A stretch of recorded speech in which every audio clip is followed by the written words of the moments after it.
2004년 대구시에서 5세의 장애아가 장롱 안에서 숨진 채 발견된 사건인데요. 발견 당시 아이는 심하게 굶주린 상태로 몸무게가 또래 어린이의 3분의 1 수준인 5kg에 불과했다고 합니다. 보증금 100만 원, 월세 25만 원짜리 셋방에는 냉장고가 있었지만 그 안에는 감기용 물약 외에는 아무것도 없었다고 합니다. 이런 안타까운 사건을 통해 위기 상황에 처한 저소득층에 대한 신속 지원 필요성이 대두되었고 2005년 12월 23일 긴급복지지원법이 제정되어 2006년 3월 24일부터 시행되고 있습니다. 그로부터 8년 뒤인 2014년 2월 송파구 석촌동에 단독주택 지하 1층에 살던 박모 씨와 두 딸이 생활고로 고생하다 결국 스스로 목숨을 끊은 송파 세모녀 사건이 발생했습니다. 긴급복지지원법은 이를 계기로 긴급복지지원에 대한 지자체 재량 확대 및 소득 재산 기준이 완화되어 현재의 모습을 갖추게 되었습니다. 그렇다면 지금부터 이처럼 어려움을 겪고 있는 우리 주변 이웃들에게 신속하게 도움을 주기 위해 만들어진 긴급복지지원 제도에 대해 자세히 알아보는 시간을 가져보도록 하겠습니다.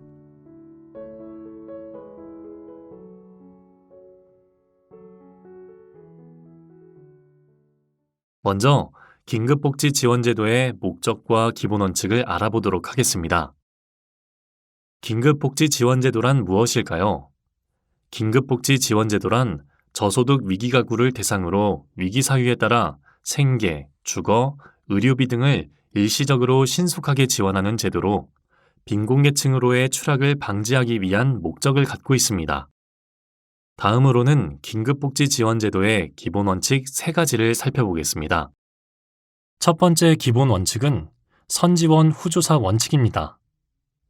긴급지원 담당 공무원이 현장 확인을 한 후 포괄적으로 지원 필요성을 판단합니다. 접수 후 3일 이내에 우선 지원하고 추후 소득, 재산 등을 조사하여 지원의 적정성을 심사합니다. 두 번째 기본 원칙은 단기 지원 원칙입니다. 긴급복지지원제도는 위기 상황에 처한 가구에 일시적으로 신속하게 지원하는 것으로 생계, 주거, 시설 이용, 연료비 지원은 1개월, 의료, 교육 지원은 1회가 원칙입니다. 생계, 주거, 시설 이용, 연료비 지원의 경우에는 시, 군, 구청장의 결정으로 2개월 추가 지원도 가능합니다. 그런데도 위기 상황이 지속되는 경우에는 긴급지원심의위원회를 통해 생계, 시설 이용, 연료비 지원은 3개월, 주거 지원은 9개월, 의료, 교육 지원은 1회의 추가 지원이 가능합니다. 또한 지원이 종료된 때로부터 2년 이내에는 동일한 위기 사유로 다시 지원할 수 없으며 다른 위기 사유가 있더라도 종전의 위기 사유로 인한 긴급 지원이 종료된 때로부터 3개월 이내에는 지원이 불가능합니다. 긴급복지지원제도의 세 번째 원칙은 타법률 지원 우선의 원칙입니다. 이것은 다른 법률에 따라 동일한 내용의 구호, 보호 또는 지원을 받고 있는 경우에는 긴급 지원을 하지 않는다는 것을 의미하는데요. 이런 원칙이 적용되는 다른 법률에는 재해구호법, 국민기초생활보장법, 의료급여법, 사회복지사업법, 가정폭력 방지 및 피해자 보호 등에 관한 법률, 성폭력 방지 및 피해자 보호 등에 관한 법률 등이 있습니다. 그렇기 때문에 지원 요청 등을 받은 긴급지원 담당 공무원은 다른 법률 지원의 대상이 되는 것이 적합하다고 판단된다면 해당 지원에 연계하도록 합니다.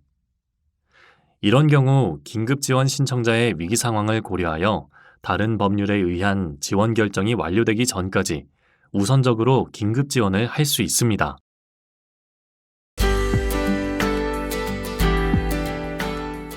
앞서 긴급복지지원제도가 어떤 것인지 대략적으로 알아보았다면 다음으로는 어떤 종류의 지원을 하는지 자세히 알아보는 시간을 갖겠습니다. 긴급복지지원제도는 금전 또는 현물 등을 직접 지원과 민간기관 단체와의 연계 지원, 이렇게 크게 2가지 종류로 나눌 수 있습니다.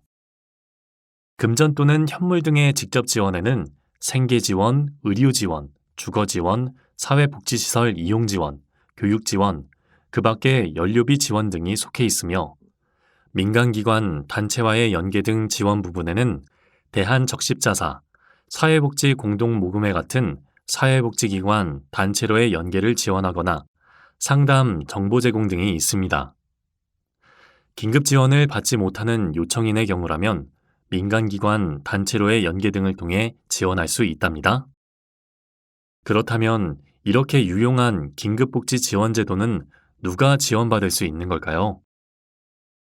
긴급복지 지원제도의 지원 대상은 위기사유 발생으로 생계유지가 곤란한 저소득층으로 지원 대상으로 인정된다면 긴급 생계비 등을 일시적으로 신속하게 지원할 수 있습니다. 첫 번째로 어떤 상황을 위기사유로 분류할 수 있을지 알아보겠습니다.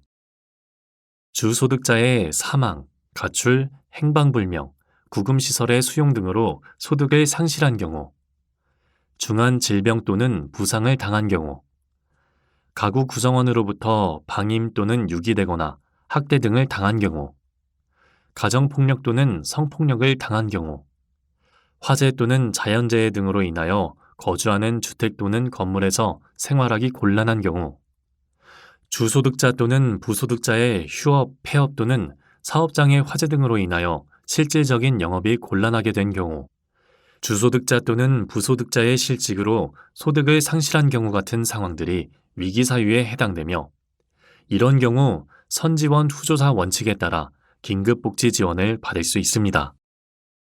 또한 가구원, 간호, 간병, 양육으로 인한 소득활동 미미, 기초수급 중지, 미결정, 수도, 가스 중단, 사회보험료, 주택임차료 체납 등 보건복지 불형에 따라 지자체 조례로 정한 사유가 발생한 경우도 위기사유로 인정됩니다. 그 밖에도 보건복지부 장관이 정하여 고시하는 경우에도 긴급복지 지원을 받을 수 있는데요. 주소득자와의 이혼, 단전된 때 교정시설 출소자 생계곤란, 가족으로부터 방임, 유기 또는 생계곤란 등으로 노숙을 하는 경우, 사각지대 발굴, 통합사례관리 대상자 또는 자살 고위험군으로서 관련 부서로부터 생계가 어렵다고 추천을 받은 경우가 있습니다. 또한 코로나 바이러스 감염증 19로 인하여 주소득자 또는 부소득자, 무급휴직 등으로 소득을 상실한 경우, 자영업자인 주소득자 또는 부소득자의 소득이 급격히 감소한 경우, 특수형태 근로종사자 또는 프리랜서인 주소득자 또는 부소득자의 소득이 급격히 감소한 경우가 있습니다. 다음으로는 긴급복지지원제도의 소득 재산 기준을 알아보겠습니다. 소득의 경우 기준 중위소득 75% 이하로 가구 규모별로 그 기준이 다릅니다. 화면의 내용을 통해 가구별 정확한 금액을 확인할 수 있습니다. 8인 이상 가구의 경우 1인이 증가할 때마다 65만 1,446원씩 증가하며 8인 가구의 기준 중위소득의 75% 금액은 627만 4,345원입니다. 재산의 경우에는 대도시 1억 8,800만 원, 중소도시 1억 1,800만 원, 농어촌 1억 100만 원 이하이며 금융재산은 500만 원 이하, 주거지원의 경우에는 700만 원 이하라면 긴급복지 지원제도를 이용할 수 있습니다. 이와 같은 기준들을 충족하는지에 대한 판단은 선지원 후조사 원칙에 따라 지원 후 사후조사, 적정성 심사 과정에서 이루어지게 됩니다. 다음으로는 긴급복지지원제도에 보건복지부, 지방자치단체, 민간기관 등이 긴밀한 협력체계를 이루고 있는 각각의 역할과 기능에 대해 차례대로 살펴보겠습니다. 먼저 보건복지부는 긴급지원 정책개발, 사업지침 마련, 교육 및 홍보, 사업 모니터링을 담당하고 보건복지부는 긴급지원 담당기구로서 보건복지 상담센터를 두고 있는데요. 이곳에서는 365일 24시간 상담팀을 운영하고 있으며 지원 요청 또는 신고를 받게 되면 해당 시, 군, 구에 연계하도록 하며 이 경우 시, 군, 구에서는 연계건의 처리 과정과 지원 현황 정보를 상담센터에 통보해야 합니다. 다음으로 시, 군, 구는 긴급지원제도의 중추적인 역할을 담당하고 있는데요. 크게 두 가지, 시장, 군수, 구청장과 소속 긴급지원심의위원회로 역할이 나눠집니다. 시장, 군수, 구청장은 긴급지원기관으로서 시, 군, 구의 소속 공무원을 긴급지원 담당 공무원으로 지정하고 지원 요청하며 신고를 접수하고 현장 확인 및 긴급지원을 실시합니다. 또한 이후 사후조사를 실시하고 계속 지원이 필요한 자에 한하여 2개월의 범위 내에서 지원 연장을 결정하는 역할을 합니다. 시, 군, 구에 설치되어 있는 또 다른 기관인 긴급지원심의위원회는 긴급지원의 주요 사항을 심의 의결하는 역할을 합니다. 긴급지원심의위원회의 위원수는 위원장을 포함하여 15인 이내로 구성되며 위원회의 위원장은 시장, 군수, 구청장이 맡으며 제적 과반수의 출석과 출석 과반수의 찬성으로 의결합니다. 다음으로는 시도의 역할에 대해 알아보겠습니다. 긴급지원기관 조정과 이의 신청에 대한 결정 권한을 갖고 있는데요. 시장, 군수, 구청장으로부터 긴급지원기관의 조정을 요청받은 시도지사는 관할 시, 군, 구의 예산 확보 현황, 긴급지원 사업 실적 등을 고려하여 지체 없이 새로운 긴급지원기관의 지정 여부를 결정합니다. 또한 긴급지원 대상자가 지원 결정, 지원 중단 또는 비용 반환 명령에 불복하여 이의 신청을 할 경우 시도지사는 시장, 군수, 구청장으로부터 송부받은 날부터 15일 이내 이를 검토하여 처분이 위법 부당하다고 인정된다면 시정 및 기타 필요한 조치를 취하여야 합니다. 마지막으로 의사, 의료기관 종사자, 교사, 사회복지시설 종사자, 공무원 등으로 구성되는 민간협력체계가 긴급복지지원제도에서 어떤 역할을 하는지 알아보겠습니다. 이들은 긴급지원 대상자 신고 및 지역사회보장협의체 등 민간자원을 연계하는 역할을 하고 있으며 이는 실질적으로 굉장히 중요한 부분이라고 할 수 있습니다.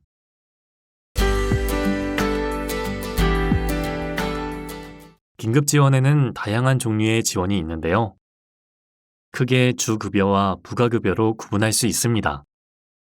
주급여에는 생계, 주거, 의료, 사회복지시설 이용 지원이 속해 있고 부가급여에는 교육, 해산비, 장제비, 연료비, 전기요금 지원이 속해 있습니다. 이 중 가장 대표적인 생계, 주거, 의료 지원에 대해 자세히 알아볼까요? 가장 먼저 생계 지원에 대해 알아보도록 하겠습니다. 생계 지원이란 긴급복지지원법 시행령 제2조에 해당하는 사유로 생계 유지가 곤란한 사람들을 대상으로 식료품비, 의복비, 냉방비 등 생계 유지에 필요한 비용 또는 현물을 직접적으로 지원하는 제도입니다. 이러한 생계 지원의 지원 방법 및 절차에는 어떤 것들이 있을까요? 먼저 금전 지원 원칙이 있습니다.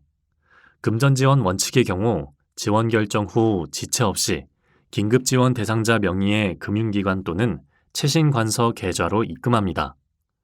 다만 금융기관 또는 채신관소가 없는 등의 사유로 계좌 입금이 곤란한 경우 긴급지원 대상자에게 직접 지급할 수 있습니다.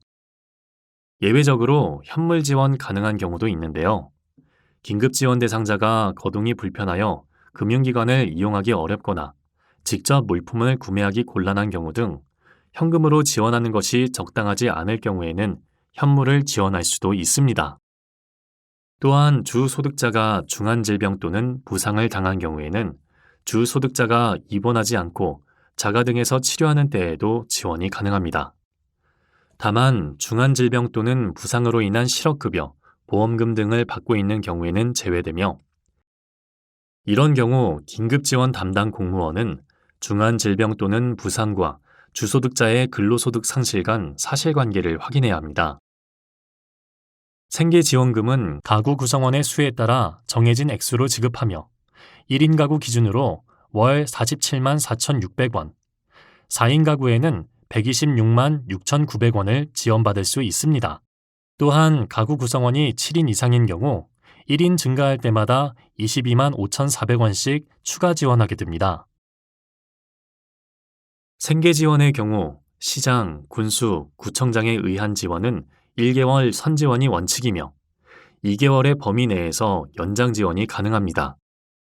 다만 지원의 실효성과 행정 절차의 간소, 서민 생활 안정 등을 위해 기본적으로 3개월 지원을 우선 결정할 수 있습니다. 지원 결정 후 지원금은 3개월분을 일시에 지급하는 것이 아니라 가구 구성원 수의 지원 기준에 따라 매달 지급되게 됩니다.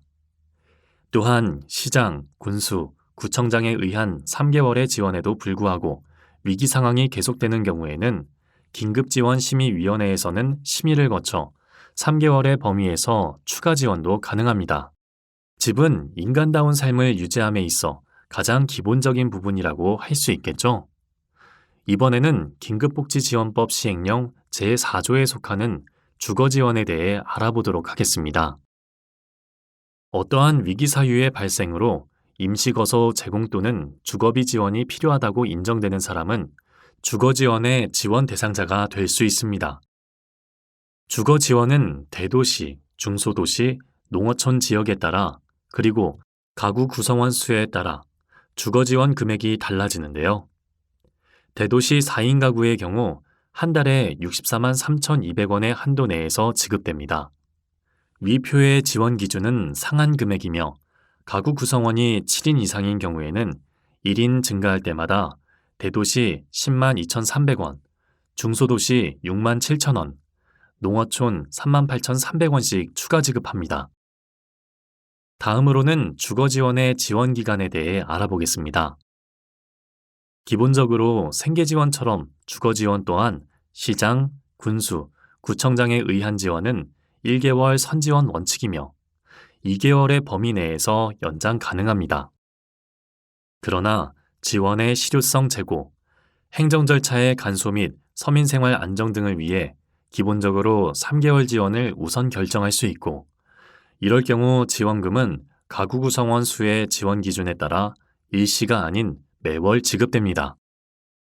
반면 주거지원의 경우 이 같은 시장, 군수, 구청장에 의한 3개월의 지원에도 불구하고 위기 상황이 계속된다면 긴급지원심의위원회의 심의를 거쳐 9개월의 범위에서 추가 지원도 가능하다고 하니 꼭 기억하시기 바랍니다.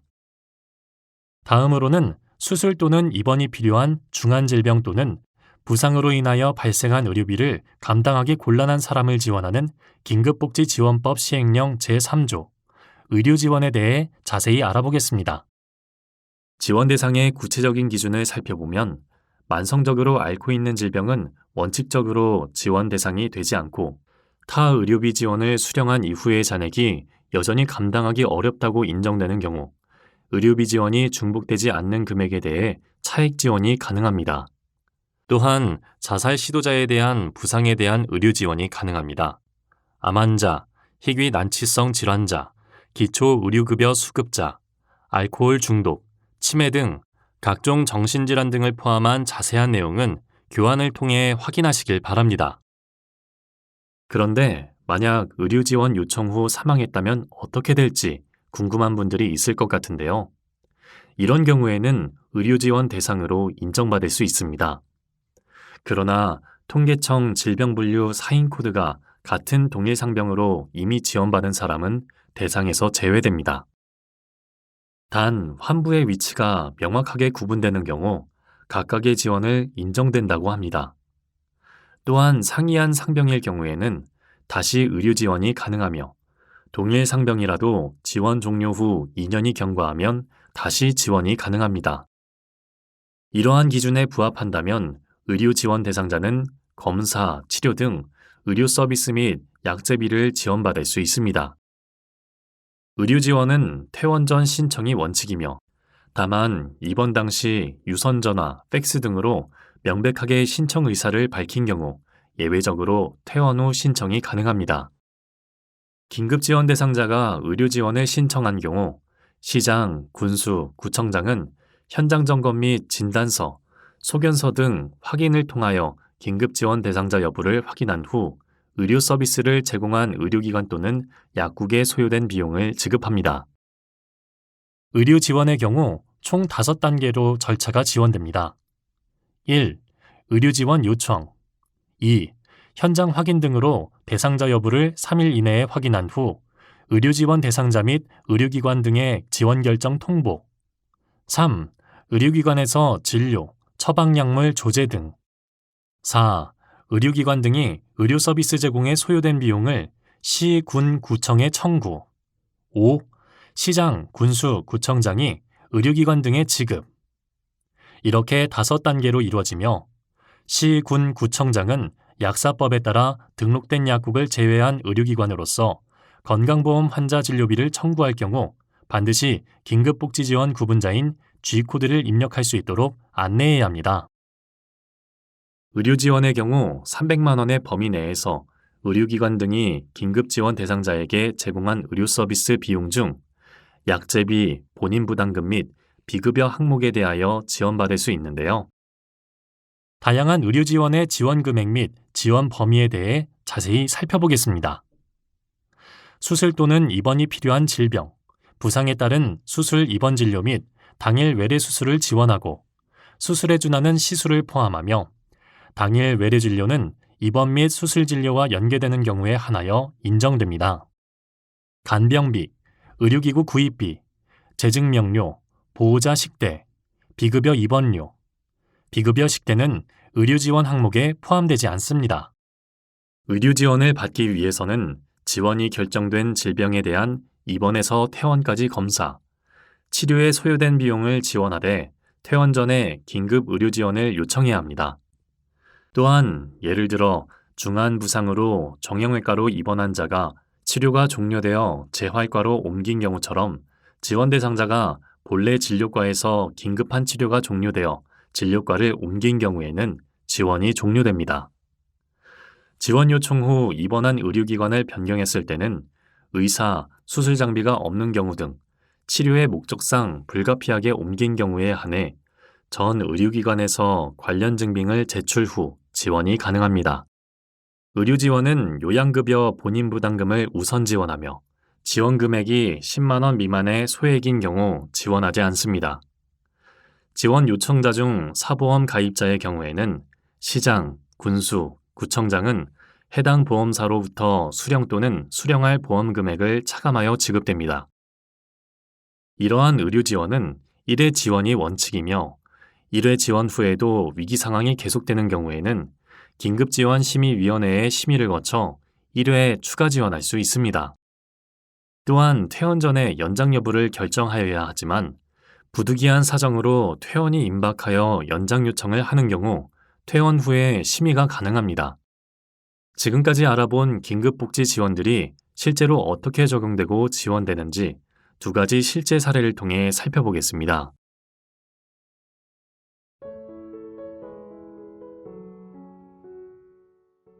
성실하고 책임감 있는 남편의 모습에 반해 베트남에서 한국으로 와 정착한 뚜엔 씨. 풍족한 생활은 아니었지만 자상한 남편과 함께 그녀는 병든 시부모님을 모시며 세 자녀와 행복한 가정을 꾸려나가고 있었습니다.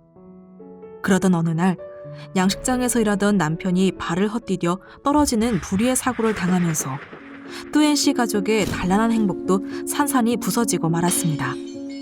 긴급 의료 지원을 통해 다행히 수술을 받을 수 있었지만 가장이었던 남편은 사지마비 진단을 받고 2년 이상 재활 치료를 받아야 하는 절망적인 상황이었습니다. 한국말조차 서툴렀던 그녀에게는 혼자 버티기 어려운 시련의 시간이었습니다. 그러나 가족들을 생각하며 이대로 무너질 수 없다고 생각한 뚜엔 씨는 주변의 도움을 청하기 시작했고 긴급 지원 제도를 통해 의료비와 생계비도 지원을 받을 수 있었고 다양한 복지기관 연계를 통해 자녀들의 교육 지원을 비롯해 전세 임대 대출과 기관들의 도움을 통해 열악했던 집을 이사하는 행운도 얻게 되었습니다. 결국 남편은 퇴원 후 지체장애 판정을 받아 기초생활수급을 받게 되었지만 뚜엔 씨는 어려운 상황에서도 행복한 미래를 위해 끊임없이 노력했습니다. 그런 모습을 보며 남편도 다시 일어나기 위해 재활치료를 꾸준히 받겠다는 의지를 보이며 뚜엔 씨 가족은 다시 한번 똘똘 뭉쳐 꿈을 향해 걸어가고 있습니다.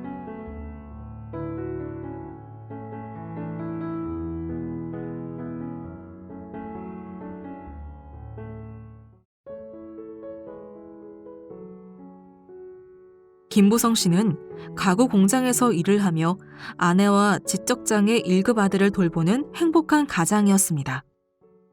그러던 그가 갑자기 급성 당뇨로 쓰러지게 되면서 직장을 잃게 되었고, 임대료와 공과금을 내지 못해 집을 옮기는 일이 빈번해지면서 아내는 아픈 남편과 장애가 있는 아들을 남겨두고 집을 나가버렸습니다. 어느 추운 겨울날, 아이를 굶길 수 없어 음식물 쓰레기 봉투를 뒤져 먹을 것을 찾던 부성 씨를 발견한 이웃이 두 부자의 상황을 주민센터에 알리면서 두 부자는 긴급 지원 제도를 받을 수 있게 되었습니다. 결국 며칠 만에 병원으로 응급 후송된 부성 씨는 건강을 회복한 뒤 아이와 함께 살 수 있게 지속적인 도움을 주겠다는 다짐을 받은 후 입원 치료를 시작하였고, 아이는 장애인 단기 쉼터에서 잠시 돌봄을 받게 되었습니다. 당뇨 합병증 외에 녹내장과 결핵 진단으로 많은 의료비가 필요했던 부성 씨는 수술비, 의료비, 간병비를 비롯해 자녀의 시설 이용료까지 지원받을 수 있었습니다. 또한 퇴원을 한 뒤 시민들의 성금을 통해 생활 가전과 가구까지 지원을 받아 아이와 안정적인 생활을 할 수 있게 되었습니다. 도움을 청할 수조차 없이 힘겨운 상황에 있던 그에게 따뜻한 관심을 보여준 이웃들로 인해 부성 씨는 그토록 원하던 아이와 함께 행복한 가족을 지켜낼 수 있었습니다.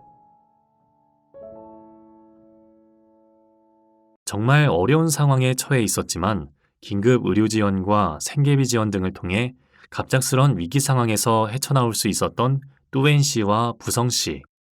이처럼 긴급 복지 지원의 다양한 지원들은 개별적 지원으로 끝나는 것이 아닌 서로 다른 지원들이 종합적으로 연관되어 있습니다. 그렇다면 다음으로는 긴급 복지 지원의 다른 지원들에는 무엇이 있는지 살펴보도록 할까요? 아무래도 생계곤란을 겪는 취약계층을 긴급히 지원하는 제도의 특성상 사회복지시설 이용이 필요한 경우가 많이 있는데요. 가족 구성원으로부터 방임당하여 공동생활시설 이용료가 발생한 경우 같은 경우가 대표적인 지원 예시라고 할 수 있습니다. 이러한 상황들을 지원하기 위해 긴급복지지원제도는 사회복지시설 이용 지원을 통해 위기 사유의 발생으로 사회복지시설에서 제공하는 서비스가 필요하다고 인정되는 사람을 대상으로 시설 이용 실비를 지원하고 있습니다. 사회복지시설 이용의 지원 상한액은 1인 가구 53만 5,900원, 4인 가구 145만 500원으로 가구원 수에 따라 서로 상이합니다. 또한 사회복지시설 이용은 1개월 지원이 원칙이지만 최대 6개월까지 지원이 가능합니다. 이미 긴급복지 지원을 받고 있지만 다른 기타 지원들이 필요한 상황에는 어떻게 지원이 가능할까요? 바로 기타 지원을 통해서 가능한데요. 긴급복지, 생계, 의료, 주거, 사회복지시설 이용지원 수급자로서 기타 지원이 필요하다고 인정된다면 교육비, 동절기 연료비, 해산비, 장제비, 전기요금 등 기타 지원을 받을 수 있습니다. 어려움을 겪고 있는 가정의 경우 자녀들의 교육도 지원받을 수 있다는 사실 알고 계셨나요?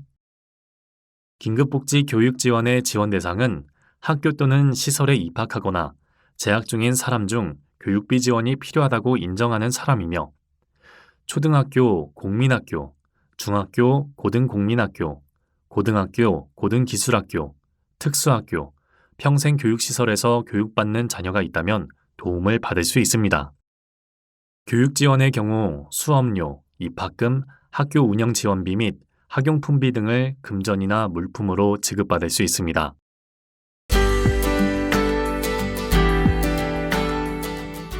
지금까지 도입 배경부터 지원 체계, 지원 종류까지 긴급복지 지원제도의 전반적인 주요 내용을 살펴보았는데요.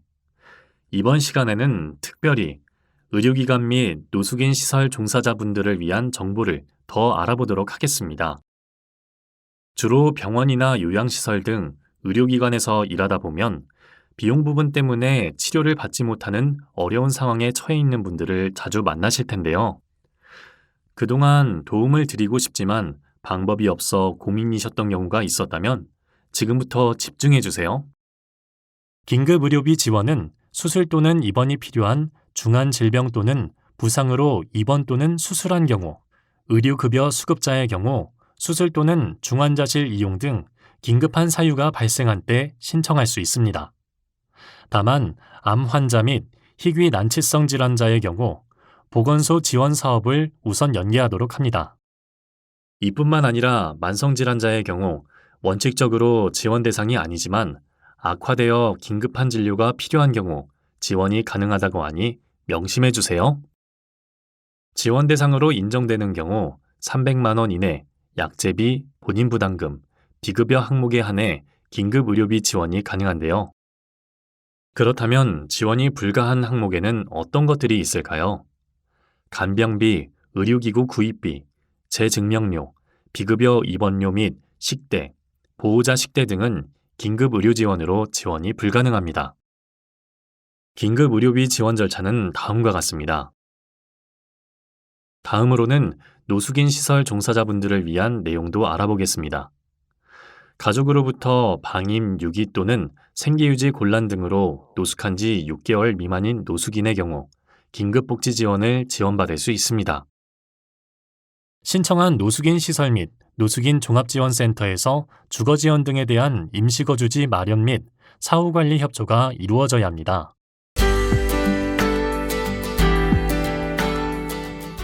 생계곤란 등의 위기 상황에 처하여 도움이 필요한 사람을 일시적으로 신속하게 지원하여 위기 상황에서 벗어날 수 있도록 지원하는 긴급복지 지원제도는 2004년 대구 불로동 5세 아동 아사 사건을 계기로 만들어졌습니다.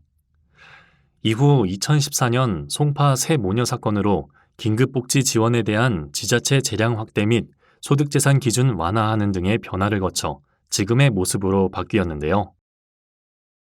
그러나 이러한 복지 사각지대 해소 노력에도 불구하고 2018년 4월 비극적인 증평 모녀 사건이 발생하면서 위기가구를 적극 발굴하여 복지 사각지대의 예방에 대한 필요가 높아졌고 긴급복지지원법 개정을 통해 긴급복지 신고 의무자 범위 확대 및 신고 의무자, 신고 의무 교육을 진행하고 있습니다.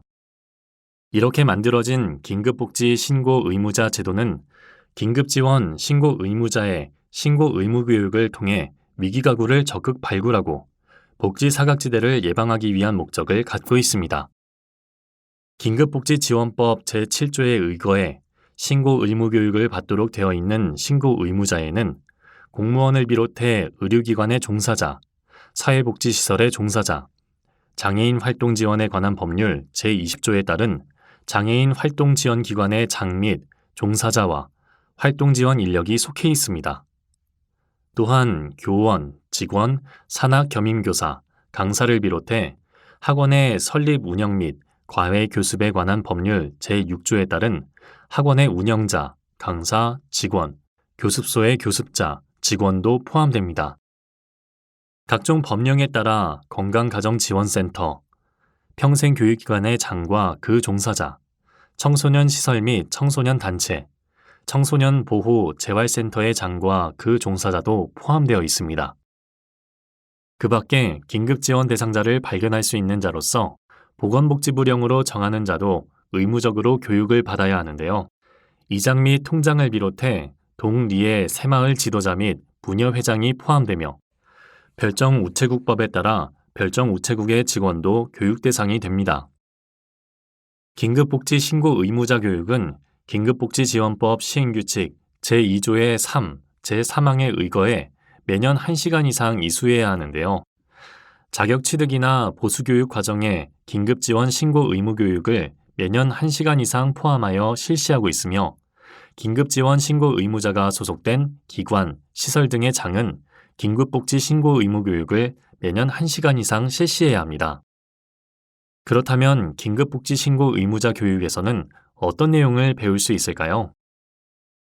긴급복지지원법 시행규칙 제2조의 3, 제1항에 따라 긴급지원 대상자 신고 의무에 관한 법령, 발견 시 신고 방법, 보호 절차, 이 세 가지의 사항이 포함되어 있습니다.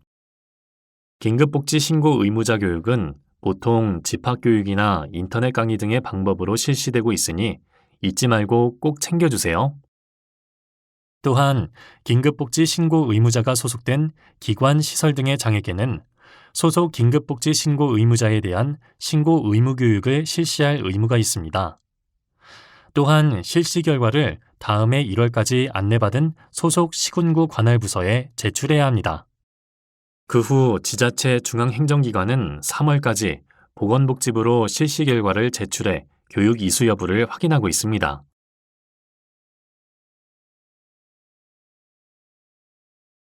다음으로는 긴급신고 의무자 법령 및 범위에 대해 알아보겠습니다. 긴급복지지원법 제7조 제3항, 같은 법 시행규칙 제2조의 2에 명시되어 있는 신고 의무 교육 대상은 의료기관 종사자, 유치원 교직원, 초중등 교육법 및 고등교육법에 따른 교직원, 사회복지관, 어린이집, 장애인시설, 성폭력 피해자 지원시설, 아동양육시설, 지역아동센터, 정신건강시설 등의 사회복지시설 종사자입니다. 또한 공무원, 장애인 활동지원기관 종사자, 학원 및 교습소 직원, 건강가정지원센터 종사자, 청소년 시설 단체 종사자, 청소년 보호재활센터 종사자, 평생교육기관 종사자, 이통장, 별정우체국 직원, 새마을 지도자 및 부녀회장이 포함됩니다. 긴급복지지원법 제7조 제3항부터 제5항까지의 신고 의무와 관련된 조항에 의거해 직무수행 과정에 긴급지원 대상자가 있음을 알게 된 경우에는 관할 시장, 군수, 구청장에게 이를 신고하고 대상자가 신속하게 지원을 받을 수 있도록 노력해야 합니다. 특히 의료기관의 종사자 등은 진료, 상담 등 직무수행 과정에서 긴급지원 대상자가 있음을 알게 된 경우에는 관할 시장, 군수, 구청장에게 이를 신고할 의무가 있으니 꼭 기억해 주세요. 신고 의무자가 직무수행 중 긴급지원 대상자를 발견했을 경우 어떻게 신고를 해야 할까요? 관할 시군, 구청, 긴급복지지원 담당 공무원 또는 보건복지상담센터로 대상자의 성명, 연락처, 대략적인 위기상황 등을 유선으로 신고하시면 됩니다. 긴급복지지원법에서는 시장, 군수, 구청장에게만 이를 신고할 의무를 규정하고 있지만 앞서 소개해드린 방법으로 진행하는 것을 추천드립니다. 지금부터 긴급복지지원 보호 절차에 대해 살펴보겠습니다. 시작이 반이다라는 말이 있듯이 긴급복지지원제도에서 지원 요청과 신고는 가장 중요한 부분이라고 할 수 있습니다. 긴급지원 대상 당사자가 직접 도움을 요청을 했는지 여부에 따라 지원 요청 또는 신고로 구분할 수 있습니다. 지원 요청은 위기 상황에 처한 긴급지원 대상자 본인과 친족, 그 밖의 관계인이 구슬 또는 서면 등으로 관할 시장, 군수, 구청장에게 할 수 있습니다. 이 경우 시장, 군수, 구청장은 의료기관에서 팩스, 이메일 등으로 진료비 영수증 등을 일방적으로 전송하여 긴급지원 담당 공무원이 신청 사실을 인지할 수 없는 일이 발생하지 않도록 관내 주요 의료기관 등에 대해 사전 안내하는 등 유기적인 협력이 필요합니다. 다음은 긴급지원 대상자를 발견한 사람이 할 수 있는 신고에 대해 살펴보겠습니다. 진료, 상담 등 직무 수행 과정에서 긴급지원 대상자가 있음을 알게 된 사람은 의무적으로 신고를 해야 하는데요. 신고 접수는 면, 동, 시, 군, 구 또는 보건복지상담센터에서 가능합니다.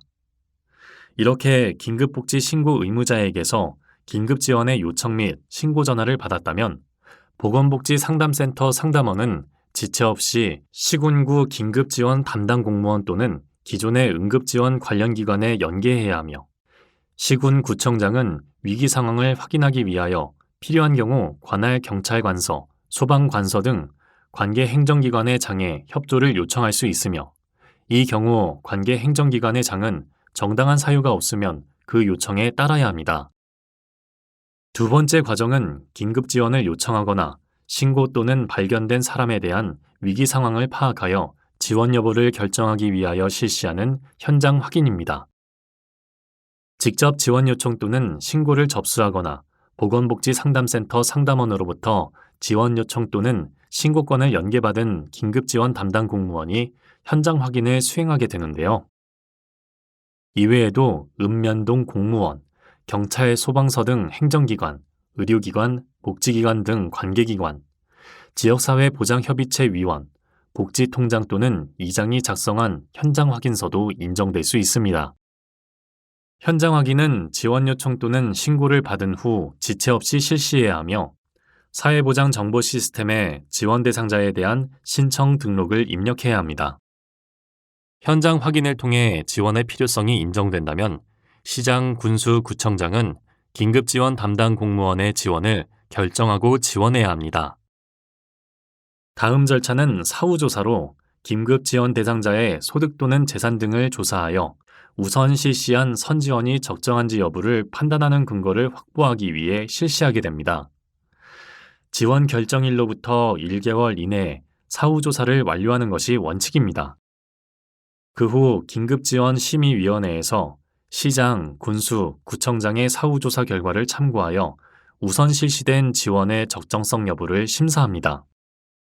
계속되는 위기 상황을 해소하기 위해 추가적인 지원이 필요한 경우 지원 연장 결정을 하게 되는데요. 연장 결정은 시군구와 긴급지원심의위원회에서 할 수 있습니다. 만약 이 과정 중에서 거짓 또는 그 밖의 부정한 방법으로 지원받은 것이 밝혀질 경우 지원액의 전부 또는 일부를 환수하게 됩니다. 또한 거짓 또는 그 밖의 부정한 방법으로 지원받은 것은 아니더라도 부적정한 지원이었던 것으로 사후에 드러난 경우에는 지원액의 전부 또는 일부를 환수할 수 있습니다.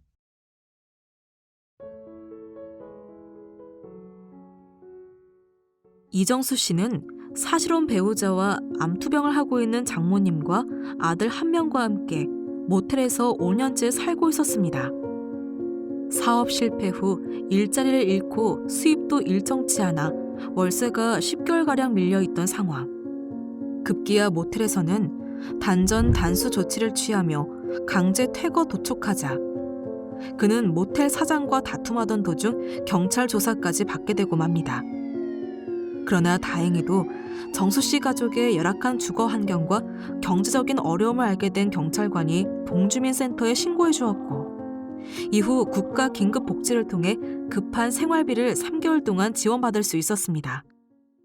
또한 정수 씨 가족은 긴급복지 대상자에게 추천할 수 있는 타 주거 제도를 통해 원래 살던 곳보다 쾌적한 환경으로 이사하게 되었답니다. 이사 후 무엇보다 정수 씨는 말기암 환자인 장모님을 모텔이 아닌 일반 가정집에서 간병할 수 있게 되어 기쁘기만 합니다. 이렇게 여러 사람의 도움으로 불안정한 생활이 안정되자 아들은 취업에 성공해 독립하는 기쁜 일이 정수 씨 가족에게도 생기고 있습니다.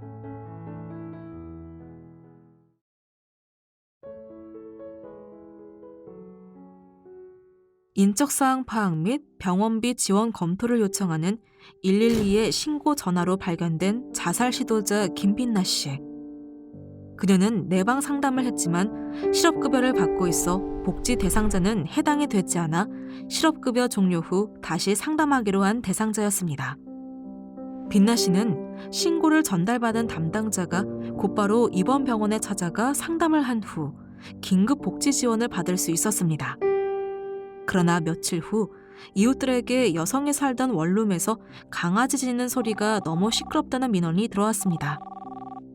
이에 현장 방문을 해보니 강아지 7마리가 철창 속에 갇혀있던 빛나 씨의 집은 그녀의 마음처럼 심각한 상태였습니다.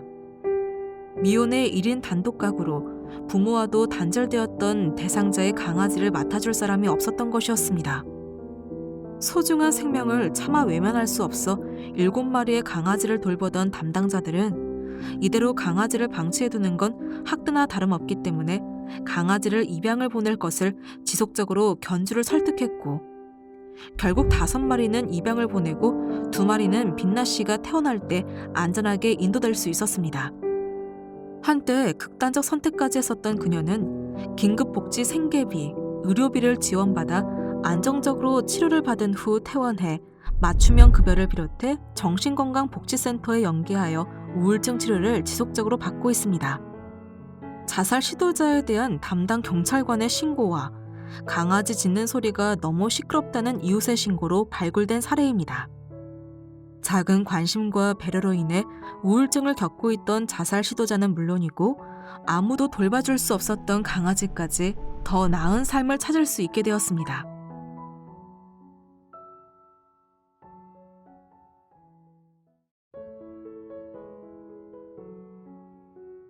보건복지상담센터 129 콜센터에 걸려온 한 어머니의 절박한 전화 한 통. 더 이상 주변에 도움을 청할 형편이 안 돼요. 아이들을 양육하고 자폐와 심한 장애를 앓고 있는 둘째를 치료하기가 너무 버겁고 힘들어요. 남편과 함께 착실히 두 아이를 기르며 평범한 가정을 꾸리고 있던 임성애 씨. 개인 사업을 하던 남편이 사기를 당하면서 갑자기 문을 닫게 되었고 그 이후 엄청난 빚더미에 앉게 되고 맙니다. 도무지 나아질 것 같지 않은 상황에 절망하던 그녀는 동반 자살 방법을 검색하다 우연히 129 콜센터를 발견해 지푸라기라도 잡는 심정으로 도움을 청하게 된 것입니다. 일반 가정으로 사회복지 서비스 정보를 몰랐던 임성애 씨는 긴급 복지 사업을 알게 되었고 삶의 희망을 다시 가질 수 있게 되었습니다. 가장 우선적으로 필요했던 긴급 생계비가 지원되면서 경제적인 불안감이 서서히 안정되었고 자신을 자책하며 술독에 빠져있던 남편도 서서히 작은 일부터 하나씩 시작하며 자리를 찾아가게 되었습니다.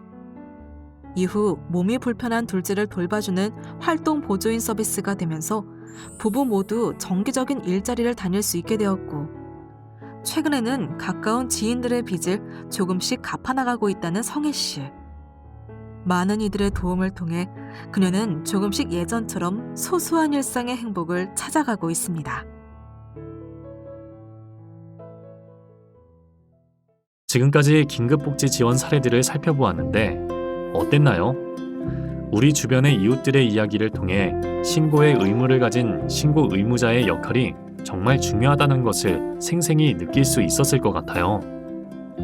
위 사례들 속 인물들처럼 생계곤란 위기에 처한 이들을 조기에 발견하고 신속한 도움을 주고 그들이 희망을 얻고 새롭게 일어날 수 있도록 여러분의 지속적인 관심을 부탁드리며 교육을 마치겠습니다.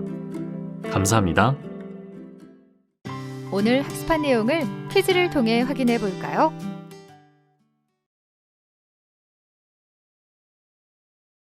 다음 중 긴급복지지원법에서 정한 위기 상황으로 인정하는 사유가 아닌 것은 무엇인가요? 1. 주 소득자가 구금시설에 수용되어 소득을 상실한 경우. 2. 가정폭력을 당하여 가구 구성원과 함께 원만한 가정생활을 하기 곤란한 경우. 3. 주 소득자 또는 부소득자의 실직으로 소득을 상실한 경우. 4. 교정시설에서 출소한 자가 생계가 곤란한 경우.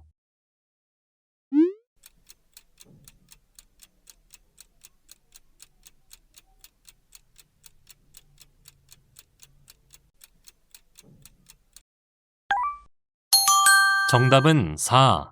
교정시설에서 출소한 자가 생계가 곤란한 경우입니다. 교정시설에서 출소한 자가 생계가 곤란한 경우는 긴급복지지원법이 아니라 위기 상황으로 인정하는 사유고시에서 정하고 있는 사유입니다. 다음 중 긴급복지지원의 주급여가 아닌 것은 무엇인가요? 1. 생계지원 2. 의료지원 3. 교육지원 4. 사회복지시설 이용지원.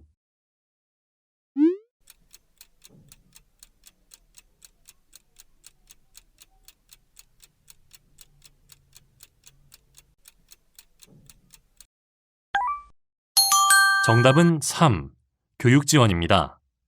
교육지원은 부가급여로서 주급여 지원 가구를 대상으로 해당 사항이 있을 경우에만 추가적으로 지원합니다. 긴급복지 신고 의무자가 위기 상황에 처한 대상자를 발견하였을 때 취할 수 있는 가장 적극적인 조치 방법은 무엇인가요?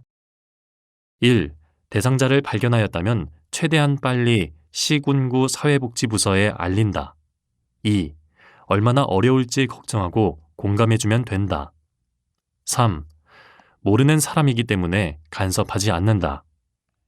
4. 개인정보 보호를 위해서 본인만 알고 있는다.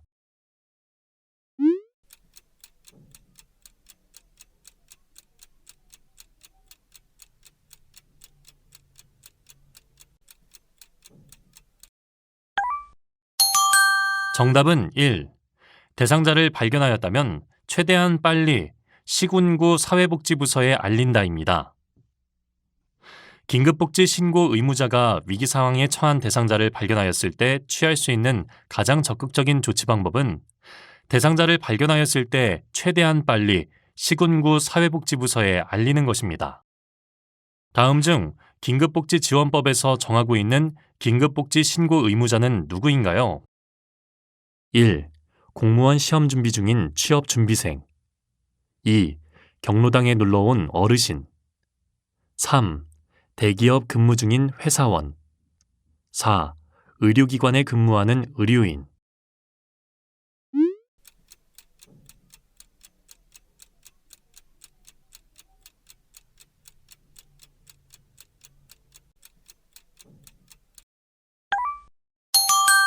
정답은 4. 의료기관에 근무하는 의료인입니다. 긴급복지지원법에서 정하고 있는 긴급복지 신고 의무자는 의료기관 종사자, 유치원 교직원, 초중등 교육법 및 고등교육법에 따른 교직원, 사회복지관, 어린이집, 장애인 시설, 성폭력 피해자 지원시설, 아동 양육시설, 지역아동센터, 정신건강시설 등의 사회복지시설 종사자, 공무원, 장애인 활동지원기관 종사자, 학원 및 교습소 직원, 건강가정지원센터 종사자, 청소년 시설단체 종사자, 청소년 보호재활센터 종사자, 평생교육기관 종사자, 이통장, 별정우체국 직원, 새마을 지도자 및 부녀회장이 있습니다. 긴급복지 신고 의무자 교육 이수 결과를 직접 제출해야 할 곳으로 틀린 것은 무엇인가요? 1.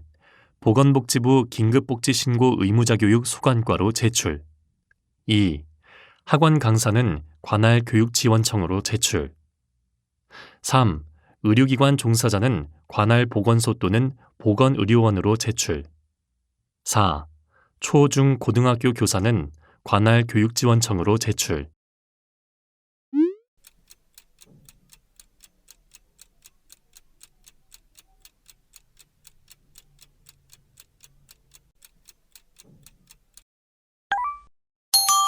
정답은 1.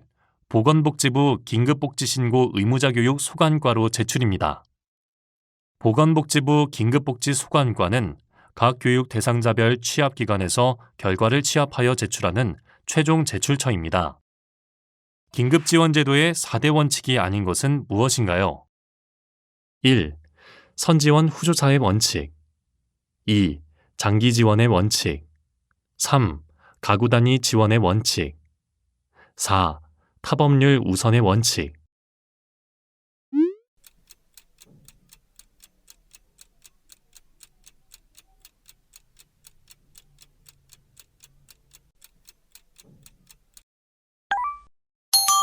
정답은 2. 장기지원의 원칙입니다. 긴급복지지원제도의 4대 원칙에는 선지원 후조사 원칙, 단기지원 원칙, 타법률 지원 우선의 원칙, 가구단위 지원의 원칙이 있습니다. 긴급복지제도 형성 관련 법 재개정 등과 관련이 없는 사건은 무엇인가요? 1. 2014년 송파 새모녀 사건. 2. 2004년 대구 불로동 아동 아사 사건. 3. 2018년 증평모녀 자살 사건. 4. 2014 칠곡 아동 학대 사건.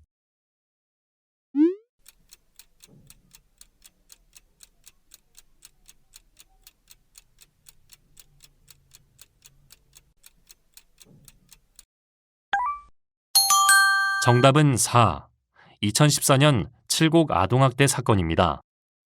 긴급복지제도 형성 관련 법 재개정 등과 관련이 있는 사건은 2014년 송파 새모녀 사건, 2004년 대구 불로동 아동 아사 사건, 2018년 증평모녀 자살 사건이 있습니다. 긴급복지 신고 의무자 교육 내용이 아닌 것은 무엇인가요? 1. 긴급지원 대상자 발견 시 신고 방법. 2. 긴급지원 대상자 보호 절차. 3. 긴급지원 대상자 신고 의무에 관한 법령. 4. 긴급지원 대상자 발견에 따른 보상금.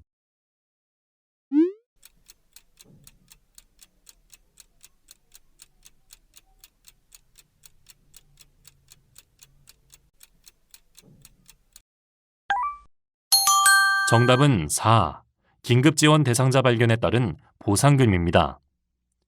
긴급복지 신고 의무자 교육에는 긴급지원 대상자 발견 시 신고 방법, 긴급지원 대상자 보호 절차, 긴급지원 대상자 신고 의무에 관한 법령이 포함되어야 합니다. 긴급복지 신고 의무자 교육에 대한 설명으로 틀린 것은 무엇인가요? 1. 긴급복지 신고 의무자는 매년 1시간 이상 교육을 받아야 한다. 2. 집합교육과 사이버 교육의 형태가 있다. 3. 긴급복지 신고 의무자 교육을 실시하는 강사는 따로 존재하지 않는다. 4. 법정 의무 교육으로 미이수 시에는 관계 법령에 따라 300만 원 이하의 벌금 또는 3년 이하의 징역에 처한다.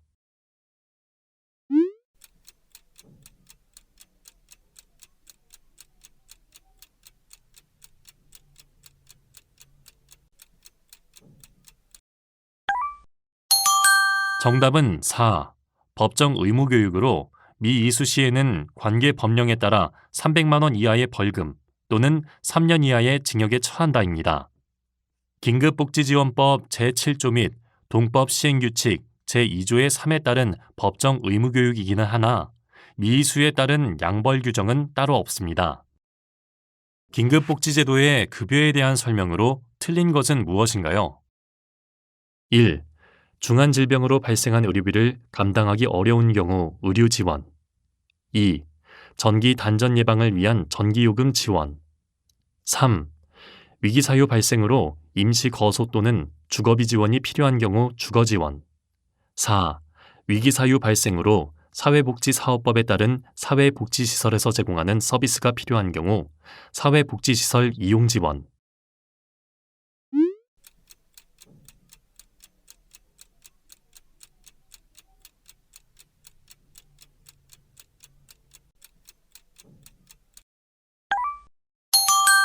정답은 2. 전기 단전 예방을 위한 전기요금 지원입니다. 긴급지원 주급여 대상 가구의 전기가 단전된 경우에 지원이 가능합니다. 다음 지문의 내용이 맞으면 O, 틀리면 X 해주세요. 2021년 4월 노인복지시설에서 긴급복지 신고 의무자 교육을 받은 뒤 2021년 6월 아동복지시설로 이직하였다면 다시 신고 의무자 교육을 받을 필요는 없다.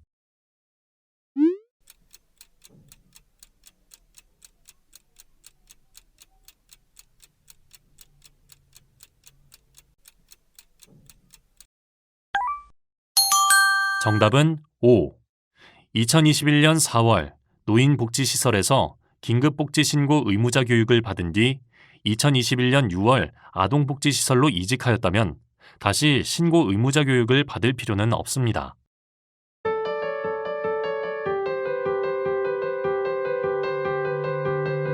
이번 시간 학습한 내용을 정리해 보겠습니다. 긴급복지지원제도의 4대 원칙에는 선지원 후조사 원칙, 단기지원 원칙, 타법률 지원 우선의 원칙, 가구 단위 지원의 원칙이 있습니다. 긴급복지지원 대상 가구로는 긴급복지지원법, 위기 상황으로 인정하는 사유고시 및 지자체의 조례로 정하는 것을 따르는데 위기 사유에 해당해야 하고 소득 재산 기준을 충족해야 합니다. 긴급복지지원 기준을 살펴보면 기준 중위소득 75% 이하, 일반 재산 기준으로 대도시 1억 8,800만 원 이하, 중소도시 1억 1,800만 원 이하, 금융재산 기준으로 500만 원 이하, 주거지원의 경우 700만 원 이하입니다. 긴급복지신고 의무자제도의 도입 배경은 2018년 증평 모녀 사건을 계기로 긴급지원 신고 의무자의 범위를 확대하고 그들에 대한 신고 의무 교육을 의무화하는 내용을 반영하여 긴급복지지원법이 개정된 것입니다. 긴급지원 신고 의무 교육에 반드시 포함되어야 하는 내용으로는 긴급지원 대상자 신고 의무에 관한 법령, 긴급지원 대상자 발견 시 신고 방법, 긴급지원 대상자 보호 절차가 있습니다. 긴급복지 지원 보호 절차는 다음의 절차도를 참고하여 주세요.